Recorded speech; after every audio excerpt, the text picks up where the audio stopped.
Hey, James here. This is a follow-up tutorial to how to make a car. This time we're going to make the rear of the car.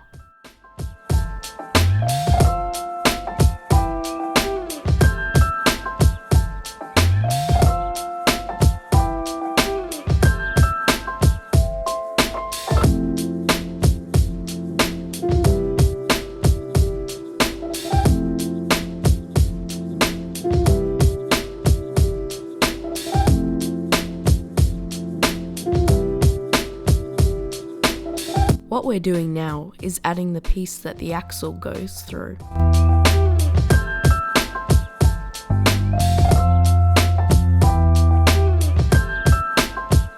We are now going to start putting together the wheels and spacers assembly. We are just going to copy what we did on the other side.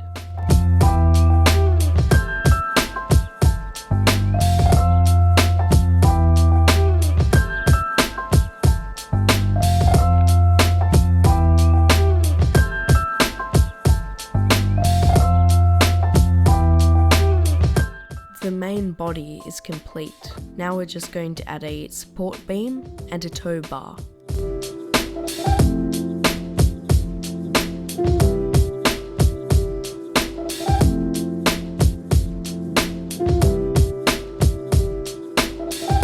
The build is finished. Now you can attach it to the other half of the car I made in my last tutorial.